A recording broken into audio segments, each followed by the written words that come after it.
Hello guys, പുതിയൊരു വീഡിയോയിലേക്ക് എല്ലാവർക്കും സ്വാഗതം. ഇന്ന് ചെറിയൊരു കാര്യമാണ് നമ്മൾ സംസാരിക്കാൻ പോകുന്നത്. നമുക്കറിയാം, യു കെയിൽ വന്നു കഴിഞ്ഞാൽ ആദ്യം നമുക്ക് വേണ്ടിയിട്ട് നല്ല ഡ്രൈവിംഗ് ലൈസൻസ് ആണ് അല്ലേ. നമുക്കറിയാം, നാട്ടിൽ നിന്ന് വരുന്നവർക്ക് അഥവാ നാട്ടിലെ ഡ്രൈവിംഗ് ലൈസൻസ് ഉള്ളവരാണെങ്കിൽ നിങ്ങൾക്ക് ഏകദേശം ഒരു വർഷക്കാലം ഇവിടെ ഡ്രൈവറായിട്ട് വണ്ടി ഓടിക്കാം. ആ ലൈസൻസ് വെച്ചിട്ട് നിങ്ങൾക്കത് ഇന്റർനാഷണൽ ലൈസൻസ് ആയിട്ടൊന്ന് കൺവേർട്ട് ചെയ്യേണ്ട യാതൊരു കാര്യവുമില്ല. വേറെ കാര്യങ്ങളൊന്നും നാട്ടിൽ നിന്ന് റെഡി ആക്കിക്കൊണ്ട് വരണ്ട. നാട്ടിലെ ഡ്രൈവിംഗ് ലൈസൻസ് മാത്രം മതി. നിങ്ങൾക്ക് ഏകദേശം ഒരു വർഷത്തോളം ഇവിടെ വണ്ടി ഓടിക്കാവുന്നതാണ്. നല്ല കാര്യമാണ്. ഈ ഒരു വർഷം കഴിഞ്ഞാൽ നിങ്ങൾക്ക് പ്രൊവിഷണൽ ലൈസൻസ് അപ്ലൈ ചെയ്യാം. ഈ ഒരു വർഷം ആകണം എന്നില്ല കേട്ടോ. നിങ്ങൾക്ക് പ്രൊവിഷണൽ ലൈസൻസ് അപ്ലൈ ചെയ്യാൻ നിങ്ങൾക്ക് നാട്ടിൽ നിന്ന് വന്ന് മാസങ്ങൾ കഴിയുമ്പോൾ തന്നെ ഈ പ്രൊവിഷണൽ ലൈസൻസിന് അപ്ലൈ ചെയ്യാവുന്നതാണ്.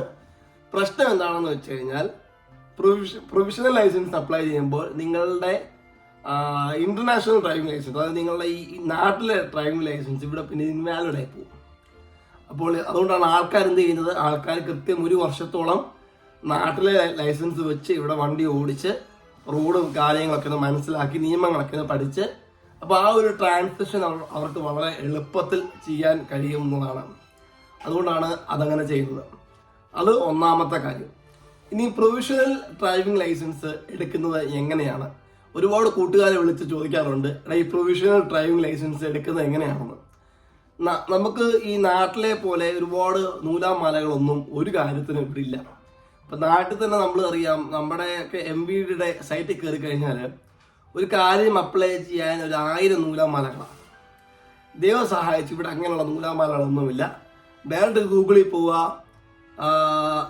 Get professional driving licence UK എന്നൊരു അടിച്ചു കൊടുക്കുമ്പോൾ തന്നെ GOVയുടെ വെബ്സൈറ്റുകൾ വരുന്നത് ഏതാണോ അത് ക്ലിക്ക് ചെയ്യുക. അതിനകത്ത് സ്റ്റാർട്ട് എന്ന് പറഞ്ഞ ഓപ്ഷൻ കൊടുത്താൽ സ്റ്റാർട്ട് ചെയ്ത് ഓരോരോ കാര്യങ്ങൾ ഫില്ല് ചെയ്ത് പോയി കഴിഞ്ഞാൽ മാത്രം മതി നിങ്ങൾക്ക് professional driving licence, theory test ഡേറ്റുകൾ, പ്രാക്ടിക്കൽ ടെസ്റ്റ് ഡേറ്റുകൾ ഇതൊക്കെ എളുപ്പത്തിൽ ബുക്ക് ചെയ്യാവുന്നതാണ്. ഇവിടെ ഇങ്ങനെയുള്ള കാര്യങ്ങളൊക്കെ വളരെ വളരെ യൂസർ ഫ്രണ്ട്ലിയാണ് അല്ലേ. അത് നല്ലൊരു കാര്യമാണ്. ഓക്കെ, അതുപോലെ ദുബായിൽ നിന്ന് വരുന്നവർക്ക് നിങ്ങൾക്ക് നിങ്ങളുടെ ഡ്രൈവിംഗ് ലൈസൻസ് ഇവിടെ ട്രാൻസ്ഫർ ചെയ്യിപ്പിക്കാം. നിങ്ങൾക്ക് ടെസ്റ്റുകളോ ഈ പ്രൊഫഷണലോ ഈ കാര്യങ്ങളൊന്നും നിങ്ങൾക്കില്ല. ദുബായിൽ വണ്ടി ഓടിച്ച് ഡ്രൈവിംഗ് ടെസ്റ്റ് പാസ്സായ ഒരാൾക്ക് ആ ടെസ്റ്റ് ഡ്രൈവിംഗ് ലൈസൻസ് ഇങ്ങോട്ട് കൺവേർട്ട് ചെയ്യാവുന്നതാണ്. അതാണ് ഇതിൻ്റെ കാര്യങ്ങൾ. ഇനി പറയാൻ പോകുന്നത് പ്രൊവിഷണൽ പറ്റിയാണ്. ഞാനിത് ഈയിടെയാണ് എൻ്റെ മെയിൻ പ്രാക്ടിക്കൽ എക്സാം പാസ്സായത്. അതുകൊണ്ടാണ് ഞാൻ ഏറ്റവും ലേറ്റസ്റ്റ് ആയിട്ടുള്ള ഇൻഫർമേഷൻ ഞാൻ പറയുന്നതല്ല. ഓക്കെ, നിങ്ങൾ പ്രൊവിഷണൽ അപ്ലൈ ചെയ്യുമ്പോൾ പണ്ടത്തെ കൂട്ട് നിങ്ങൾക്ക് BRP അയച്ചു കൊടുക്കേണ്ട ആവശ്യം ഇപ്പോൾ ഇല്ല. ഇപ്പോൾ വിസയുടെ പരിപാടി ആയതുകൊണ്ട് നിങ്ങൾക്ക് അത് അയച്ചു കൊടുക്കാതെ തന്നെ നിങ്ങൾക്ക് പ്രൊവിഷണൽ നിങ്ങൾ അപ്ലൈ ചെയ്യുമ്പോൾ തന്നെ ഒരു 2 ആഴ്ച സമയം കൊണ്ട് നിങ്ങൾക്ക് നിങ്ങളുടെ പ്രൊവിഷണൽ ഡ്രൈവിംഗ് ലൈസൻസ് കിട്ടും. ഓക്കെ, ഈ പ്രൊവിഷണൽ ഡ്രൈവിംഗ് ലൈസൻസിനെ പറ്റി പറയുകയാണെങ്കിൽ അത് ഏകദേശം കുറേ വർഷങ്ങളുടെ വാലിഡിറ്റി കാണും. 8 വർഷം 10 വർഷമൊക്കെ വാലിഡിറ്റി ഉണ്ടാവുന്നതിന് അവരുദ്ദേശിക്കുന്നത് ഈ പ്രൊവിഷണൽ ഡ്രൈവിംഗ് ലൈസൻസ് ഉള്ള നിങ്ങൾക്ക് ഡ്രൈവിംഗ് പഠിച്ചു തുടങ്ങാം. തിയറിക്ക് പഠിച്ചു തുടങ്ങാം, പ്രാക്ടിക്കലിന് പഠിച്ചു തുടങ്ങാം, എന്ത് വേണമെങ്കിലും നിങ്ങൾക്ക് ചെയ്യാം. ആദ്യം നിങ്ങൾ പാസ്സാവേണ്ട ഫസ്റ്റ് കാര്യം തിയറി എക്സാം എങ്ങനെ പാസ്സാകാവുന്നതാണ്. അപ്പം തിയറി എക്സാം പാസ്സാകാൻ വേണ്ടിയിട്ടുള്ള ഒരു ചെറിയൊരു വീഡിയോ ഞാൻ എൻ്റെ കൂടെ ചെയ്യുന്നുണ്ട്. അത് ആക്ച്വലി ഞാൻ 2 വട്ടം തിയറി എക്സാം എഴുതിയ ആളാണ്. ആദ്യത്തെ വട്ടം പോയി ഞാൻ ചുമ്മാതൊക്കെ ഒന്ന് വായിച്ച് നോക്കിയിട്ട് പോയി എഴുതി, നല്ല നാന്തരമായിട്ട് തോറ്റുപോയി. അന്നേരമാണ് ഒരാൾ എനിക്കൊരു ട്രിക്ക് പറഞ്ഞത്, ഇതിങ്ങനെ പഠിച്ചാൽ ഇങ്ങനെയാണ് ഇത് പഠിക്കേണ്ടത്, ഇതിനെ സമീപിച്ചാൽ പാസ്സാകും എന്ന് പറഞ്ഞു. അപ്പോൾ ഞാൻ അത് അങ്ങനെ സമീപിച്ചപ്പോൾ ആ അറ്റംപ്റ്റിൽ തന്നെ എനിക്ക് പാസ്സാവാൻ പറ്റി. നല്ല സ്കോറിംഗ് ഉണ്ടായിരുന്നു. അപ്പോൾ അതെന്തുവാണെന്ന് പറയുകയാണെങ്കിൽ ആ വീഡിയോയിൽ പോവുക. അപ്പോൾ അവിടെ കാരണം വിശദമായിട്ട് പറയാനുള്ളതുകൊണ്ടാണ് ഞാൻ ഈ വീഡിയോയിൽ ചേർക്കാത്തത്. കാരണം ഈ വീഡിയോ ആവശ്യത്തെ കൂടുതൽ എന്തായി പോകും, അതുകൊണ്ട് മാത്രമാണ്. ഓക്കെ, അപ്പോൾ ആ വീഡിയോ നിങ്ങൾ പോയി കാണുക. അതിനകത്ത് തിയറി എക്സാം എങ്ങനെ ഫസ്റ്റ് അറ്റംപ്റ്റിൽ പാസ്സാകാമെന്ന് ഞാൻ വളരെ വ്യക്തമായിട്ട് പറയുന്നുണ്ട്. അപ്പോൾ തിയറി എക്സാം ഇത് തന്നെ ഗൂഗിളിൽ പോവുക, find a theory test date for UK driving licence അടിച്ചു കൊടുക്കുക. GOVയുടെ ഫസ്റ്റ് സൈറ്റിൽ കയറുക, നിങ്ങളുടെ ഏറ്റവും അടുത്തുള്ള ടെസ്റ്റ് സെന്ററുകൾ അടിച്ചു കൊടുക്കുക. തിയറി നമുക്ക് പെട്ടെന്ന് കിട്ടും കേട്ടോ, ഒരുപാടൊന്നും ടൈമൊന്നും എടുക്കത്തില്ല. തിയറിയുടെ ടെസ്റ്റ് ഡേറ്റ് വളരെ വളരെ പെട്ടെന്ന് നമുക്ക് കിട്ടുന്നതാണ്. ഓക്കെ, തിയറി എക്സാം നമ്മൾ പാസ്സായി, നമുക്ക് പാസ് സർട്ടിഫിക്കറ്റ് ആയി, നമുക്ക് മെയിൽ വന്നു, കഴിഞ്ഞു. ഇനി അടുത്ത പരിപാടി പ്രാക്ടിക്കൽ. ഈ പ്രാക്ടിക്കലിനെ പറ്റി പറയുന്നതിന് മുന്നേ ഈ പ്രൊവിഷണൽ ഡ്രൈവിംഗ് ലൈസൻസിന്റെ ചില നൂലാമാലകൾ പറഞ്ഞുതരാം. ഈ പ്രൊവിഷണൽ ഡ്രൈവിംഗ് ലൈസൻസ് വെച്ചിട്ട് നിങ്ങൾക്ക് ഇൻഷുറൻസ് ഒക്കെ എടുക്കാൻ പറ്റും. ഇപ്പോൾ ഈ നിങ്ങൾക്ക് ചെയ്യാൻ പറ്റുന്നത്, നിങ്ങൾക്ക് സ്വന്തമായിട്ടൊരു വണ്ടി ഉണ്ടെങ്കിൽ നിങ്ങൾക്കൊരു പ്രൊവിഷണൽ ഡ്രൈവിംഗ് ലൈസൻസ് വെച്ച് നിങ്ങൾക്ക് ഇൻഷുറൻസ് എടുക്കാൻ പറ്റുമെങ്കിലും നിങ്ങൾക്ക് സ്വന്തമായിട്ട് ഓടിക്കാൻ പറ്റത്തില്ല. മറ്റേ പണ്ട് സിനിമ പറഞ്ഞല്ലോ, തോക്കുണ്ട് പക്ഷെ എടിയാക്കാൻ പറ്റത്തില്ലെന്ന് പറഞ്ഞില്ല, അതുപോലെ. അപ്പോൾ നിങ്ങൾക്ക് പ്രൊഫഷണൽ ഡ്രൈവിംഗ് ലൈസൻസ് ഉണ്ട്, പക്ഷെ സ്വന്തമായിട്ട് നിങ്ങൾക്ക് ഓടിക്കാൻ പറ്റത്തില്ല. UK 3 വർഷമെങ്കിലും ഫുൾ ലൈസൻസ് കൊണ്ട് നടന്ന ഒരാൾ നിങ്ങളുടെ കൂടെ ഇരിക്കണം നിങ്ങൾക്ക് ഓടിക്കണമെങ്കിൽ. അതുമല്ല, നിങ്ങളുടെ വണ്ടിയുടെ ഫ്രണ്ട് ബമ്പറിലും ബാക്ക് ബമ്പറിലും ഒരു എൽ ബോർഡ് വെക്കണം. ഇതാണ് നിങ്ങൾക്ക് നിങ്ങളുടെ സ്വന്തം വണ്ടി ഓടിക്കണമെങ്കിൽ, അല്ലെങ്കിൽ വേറൊരാളെ വണ്ടി ഓടിക്കണമെങ്കിലുള്ള വ്യവസ്ഥ ഇത് തന്നെയാണ്. ഏത് വണ്ടി ഓടിച്ചാലും നിങ്ങൾക്ക് ആ വണ്ടി നിങ്ങളുടെ പേരിൽ ഇൻഷുർ ആയിരിക്കണം. ഇനി നിങ്ങൾ തന്നെ പ്രൊഫഷണൽ ലൈസൻസ് ഇല്ലാതെയോ ഈ നാട്ടിൽ നിങ്ങളെ പിടിച്ചപ്പെട്ടാൽ, നമ്മൾ പറയുകയാണ്, നിങ്ങൾക്ക് സ്വന്തമായിട്ട് ലൈസൻസ് ഇല്ലാതെയോ പ്രൊഫഷണൽ ലൈസൻസ് നിങ്ങൾ തന്നെ വണ്ടി പിടിക്കപ്പെട്ടാൽ, പ്രത്യേകിച്ച് വലിയ ജയിൽ ശിക്ഷയോ നാട് കടത്തോ അങ്ങനൊന്നുമില്ല ഈ ഗൾഫ് രാജ്യങ്ങളുള്ള പോലൊന്നും. ഉള്ളത് അതിലും വലിയൊരു തലവേദനയാണ്. അതായത് നിങ്ങൾക്ക് ഒരു ഫൈൻ വരികയും, അതായത് ഇപ്പോൾ 500 പൗണ്ടോ 600 പൗണ്ടോ 1000 പൗണ്ടോ അന്നകത്തായിരിക്കും തരും. ആ ഫൈൻ വരികയും നിങ്ങൾക്ക് ഇങ്ങനെ ഒരു കേസ് ഉണ്ട് എന്നുള്ള കാര്യവും നിങ്ങളുടെ പ്രൊഫൈൽ കിടക്കും. നാളെ നിങ്ങളൊരു ഇൻഷുറൻസ് എടുക്കാൻ പോകുമ്പോൾ അവിടെ നിങ്ങൾക്ക് എന്തെങ്കിലും ഫൈനോ എന്തെങ്കിലും പോലീസിന്റെ എന്തെങ്കിലും കാര്യങ്ങളുണ്ടോ എന്നൊരു കോളമുണ്ട്. അത് നിങ്ങൾ ടിക്ക് ചെയ്യേണ്ടി വരും.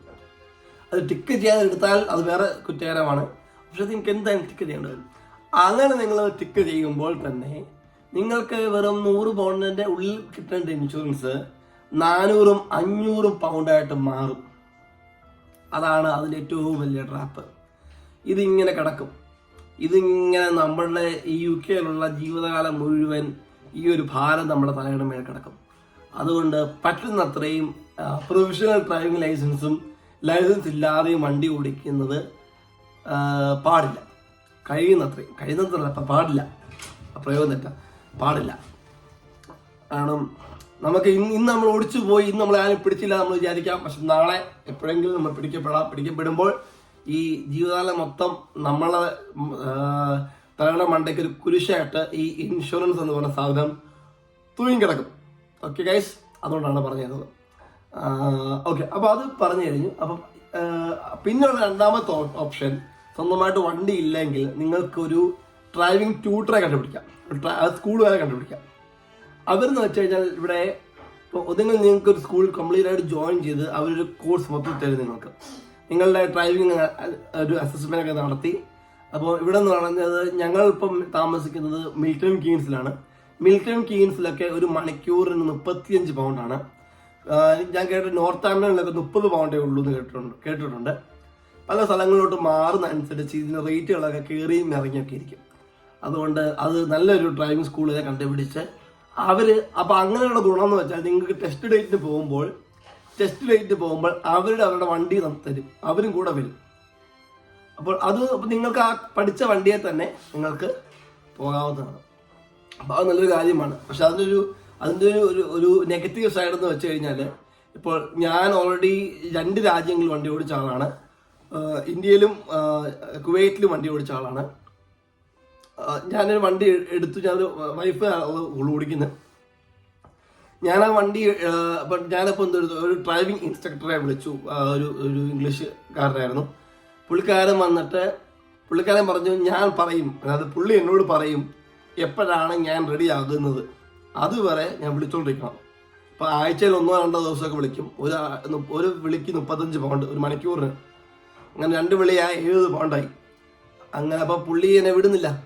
അപ്പോൾ ഒരു 2-3 കഴിഞ്ഞപ്പോൾ എനിക്ക് മനസ്സിലായി പുള്ളി ഇതിങ്ങനെ, കാരണം എനിക്ക് പ്രത്യേകിച്ചൊന്നും ചെയ്യാനില്ല, പുള്ളി പറയുന്നതൊക്കെ ഞാൻ ചെയ്യുന്നുണ്ട് കൃത്യമായിട്ട്. അപ്പോൾ 3 കഴിഞ്ഞപ്പോൾ പുള്ളി എന്നോട് ഇങ്ങനെ പറഞ്ഞു, ഞാൻ പറയും നീ എപ്പോൾ റെഡിയാവും, അത് അങ്ങനാണെങ്കിൽ മാത്രമേ എൻ്റെ വണ്ടി തരുത്തുള്ളൂ എന്ന് പറഞ്ഞു. അപ്പോൾ ഞാൻ എന്ത് കൊടുത്തു, പയ്യെ പുള്ളി അങ്ങ് വേണ്ടാന്ന് വെച്ചിട്ട് ഞാൻ അപ്പോൾ ഇവിടെ നിർത്തി.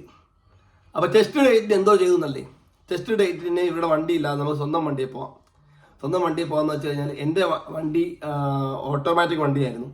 എനിക്ക് വേണ്ടിയത് മാനുവൽ ട്രാൻസ്മിഷനായിരുന്നു. ഇതിനെപ്പറ്റിയും പറഞ്ഞുതരാം കേട്ടോ. അതായത് നിങ്ങൾക്ക് ഓടിക്കേണ്ടത് ഓട്ടോമാറ്റിക് ആണോ മാനുവൽ ആണോ എന്നൊക്കെ ചോദ്യം വരുമല്ലോ. അതോ നിങ്ങൾ മാനുവൽ വണ്ടിയാണ് അവിടെ ഓടിച്ച് കാണിക്കുന്നത്. നിങ്ങൾ ഈ ഡ്രൈവിംഗ് ടെസ്റ്റ് ഡേറ്റ് എടുക്കുമ്പോൾ അത് നിങ്ങൾ തിയറി പാസ്സാകുമ്പോൾ നിങ്ങൾ പിന്നെ എടുക്കാൻ പോകുന്നതാണ് നിങ്ങളുടെ ഡ്രൈവിംഗ് ടെസ്റ്റ് ഡേറ്റ്. അത് ഇതുപോലെ തന്നെ ഗൂഗിളിൽ കയറുക, book my practical test date അടിക്കുക. അതിൻ്റെ ഡേറ്റിൻ്റെ വിഷയമൊക്കെ വരുന്നുണ്ട്, അത് ഞാൻ പറഞ്ഞത്. അതായത് നമുക്ക് ഇതിന് ഡേറ്റ് പെട്ടെന്ന് കിട്ടത്തില്ല. കൂടുതൽ നമുക്ക് അടുത്തുള്ള സെൻറ്ററിൽ കിട്ടാൻ സാധ്യത ഏകദേശം 4 മാസം 3 മാസം കഴിഞ്ഞിട്ടുള്ള ഡേറ്റുകളാണ്. എന്തോ ചെയ്യണമെന്ന് ചോദിച്ചു കഴിഞ്ഞാൽ എത്രയും വേഗം ആ കിട്ടുന്ന ഡേറ്റ് എടുക്കുക. എന്നിട്ട് കുറച്ച് ആപ്പുകളുണ്ട് ഇവിടെ, ടെസ്റ്റ് ഷിഫ്റ്റ്, ടൈം ഷിഫ്റ്റ് എന്നൊക്കെ പറഞ്ഞുകൊണ്ട് കുറച്ച് ആപ്പുകളൊക്കെ ഉണ്ട്. ഞാൻ ഉപയോഗിച്ച ആപ്പ് ടെസ്റ്റ് ഷിഫ്റ്റ് എന്ന് പറഞ്ഞ ആപ്പാണ്. ടെസ്റ്റ് ഷിഫ്റ്റ് ഇത് ആൻഡ്രോയിഡിലും ഗൂഗിളൊക്കെ അവൈലബിൾ ആണ്. ഞാൻ ഉപയോഗിച്ച ആപ്പ് അതാണ്. ഞാൻ ഉപയോഗിച്ച ആപ്പ് ഇതാണെന്ന് പറയാനുള്ള കാരണം എൻ്റെ ഡ്രൈവിംഗ് ഇൻസ്ട്രക്ടറായ ഇംഗ്ലീഷുകാരൻ എനിക്ക് പറഞ്ഞു തന്നത് വേറൊരു ആപ്പായിരുന്നു. എനിക്ക് തോന്നുന്നു പുള്ളിക്കാരത്ത് കമ്മീഷനാണ് കിട്ടുന്നുണ്ട്. അപ്പോൾ ടെസ്റ്റ് ഷിഫ്റ്റ് ആപ്പ് വഴി ബുക്ക് ചെയ്യുമ്പോൾ നമുക്ക് വേണ്ടിയ ടെസ്റ്റ് സെൻറ്ററുകൾ, അതായത് ഞാനിപ്പം മിൽട്ടൺ കെയ്ൻസിലായതുകൊണ്ട് ഞാൻ കൊടുത്തത് നോർത്താംപ്ടൺ, ബ്ലെച്ച്ലി, ലൂട്ടൺ, അങ്ങനെ ചുറ്റുപാടുള്ള ഒരു 3-4 മെയിൻ ടെസ്റ്റ് സെൻറ്ററുകളാണ് ഞാൻ കൊടുത്തത്. എനിക്ക് വേണ്ടിയ ഡേറ്റുകൾ ഞാൻ നവംബറിലായിരുന്നു ഈ ടെസ്റ്റ് ഷിഫ്റ്റ് ആപ്പ് എടുത്തത്. ഞാൻ ഒരു മാസം മുന്നോട്ട് ഡിസംബർ 15 എനിക്ക് വേണമായിരുന്നു. അപ്പം ആ സമയം തൊട്ട് ഡിസംബർ വരെയുള്ള ഡേറ്റുകൾ. അപ്പം നമ്മൾ ഓപ്ഷൻ എന്ന് അടിച്ചു കൊടുത്ത് 15 പൗണ്ടും പേ ചെയ്യുമ്പോൾ ഈ ടെസ്റ്റ് ഷിഫ്റ്റ് എന്ന് പറയുന്ന ആപ്പ് നമുക്ക് ഒരു പെട്ടെന്ന് ഡേറ്റുകൾ തരും. അപ്പം അത് ഒരു ഗുണം പെട്ടെന്ന് ഡേറ്റ് കിട്ടും. ദോഷം 3 ദിവസവും 4 ദിവസവും ഒക്കെ ഗ്യാപ്പിലായിരിക്കും നമുക്ക് ഡേറ്റ് എടുത്ത് തരുന്നത്. ഇപ്പോൾ ഇന്ന് പറയും നാളെ ഒരു ഡേറ്റ് ഉണ്ട് വേണമെങ്കിൽ എടുത്തോളാൻ പറയും, അല്ലെങ്കിൽ മറ്റന്നാൾ ഒരു ഡേറ്റ് ഉണ്ടെങ്കിൽ എടുത്തോളാൻ പറയും. നമുക്കറിയാം UK എല്ലാ കാര്യങ്ങളും നമ്മൾ നമുക്കെല്ലാം ഈ പ്ലാൻ ചെയ്യുന്നതുകൊണ്ട് നമുക്ക് പെട്ടെന്ന് മറ്റന്നാൾ ഒരു ഡേറ്റ് ഉണ്ടെന്ന് പറഞ്ഞാൽ അത് എടുക്കാൻ പറ്റത്തില്ല.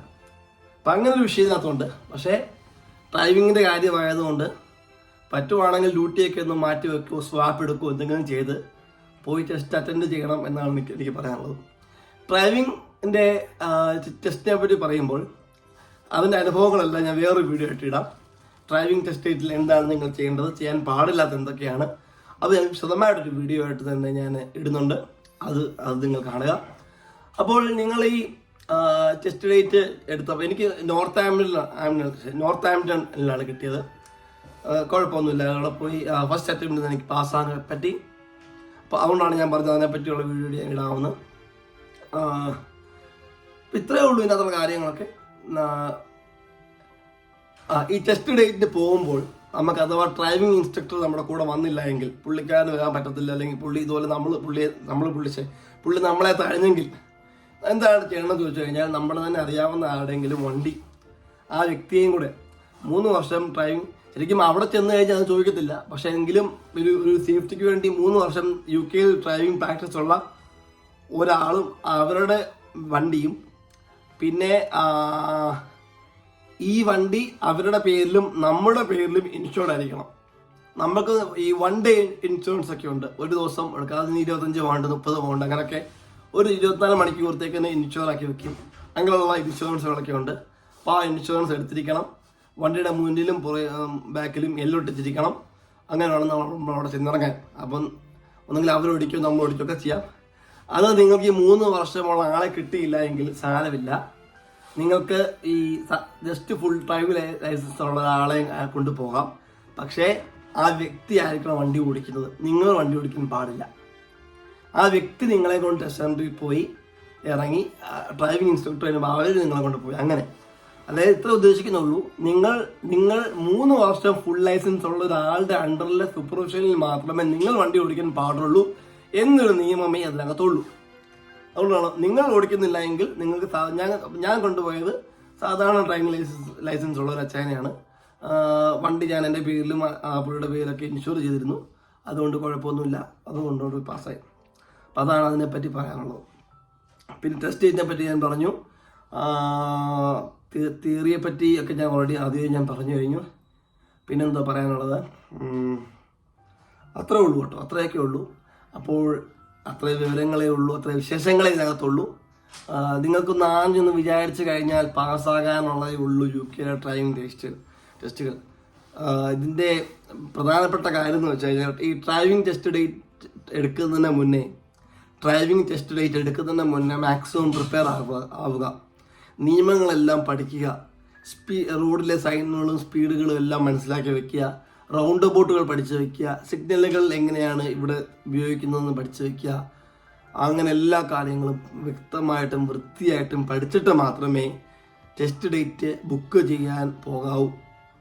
അല്ലെങ്കിൽ ചുമ്മാതെ പോയി നമ്മൾ അല്ലെങ്കിൽ ഇപ്പം വേറെ കുറച്ച് ആൾക്കാരൊക്കെ ഉണ്ട്. ഇപ്പം ഞാൻ തന്നെ ഇന്ന് പോയി തോറ്റു പോയാലും വിഷയമില്ല, ഒരു എക്സ്പോഷർ കിട്ടുമല്ലോ എന്ന് ചിന്തിക്കുന്ന ഒരാളാണ്. അപ്പം ഇന്ന് പോയി തോറ്റു പോയാലും കുഴപ്പമില്ല, എനിക്കൊരു എക്സ്പോഷർ കിട്ടുമല്ലോ എന്ന് ചിന്തിക്കുന്ന ഒരാളാണ് ഞാനൊക്കെ. അപ്പോൾ അങ്ങനെ ഒരു മൈൻഡ് നിങ്ങൾക്കുണ്ടെങ്കിലും കുഴപ്പമില്ല, നിങ്ങൾക്ക് പോയി കണ്ട് മനസ്സിലാക്കി വരാം. അപ്പോൾ നിങ്ങൾ ആദ്യത്തെ വട്ടം ഡ്രൈവിംഗ് ടെസ്റ്റ് പോകുമ്പോൾ തന്നെ നിങ്ങൾ ഏതൊക്കെ മേഖലയിലാണ് പരാജയപ്പെട്ടു പോയതെന്ന് അവർ നിങ്ങൾക്ക് വൃത്തിക്ക് പറഞ്ഞു തരും. അപ്പോൾ നിങ്ങൾക്ക് ആ ഏരിയകളൊക്കെ കറക്റ്റ് ചെയ്ത് പിന്നെയും പോയി അപ്ലൈ ചെയ്യാവുന്നതാണ്. So I think it's A good thing. But കൂടുതലും ആൾക്കാർ ഞാൻ കണ്ടേക്കുന്നത് ഒരു വട്ടം പോയി തോറ്റുപോയാൽ പിന്നെ മാനസികമായിട്ടൊക്കെ തളർന്ന് എന്നെ കൊണ്ടൊന്നും കൊള്ളത്തില്ല എന്നൊക്കെ പറഞ്ഞ് എല്ലാം വിട്ടുകളയുന്നവരാണ്. അപ്പോൾ ആ കാറ്റഗറിയിലുള്ളവരാണെങ്കിൽ prepare well, study well and do your stuff before you go. Okay, അത്രേ ഉള്ളൂ. അപ്പോൾ ഞാൻ പറഞ്ഞ പോലെ എൻ്റെ തിയറിക്ക് എങ്ങനെ പ്രിപ്പയർ ചെയ്യാം, പ്രാക്ടിക്കൽ എങ്ങനെ പ്രിപ്പയർ ചെയ്യാമെന്ന വീഡിയോ നിങ്ങൾ കാണുക. സോ ഇതുവരെയായിട്ടും വീഡിയോ സബ്സ്ക്രൈബ് ചെയ്യാത്തവരാണെങ്കിൽ ഒന്ന് സബ്സ്ക്രൈബ് ചെയ്ത് സപ്പോർട്ട് ചെയ്യുക. ഓക്കെ, തുടർന്ന് ഈ വർഷം ഒരുപാട് വീഡിയോകൾ വരുന്നതായിരിക്കും. So stay tune. Thank you. Bye bye.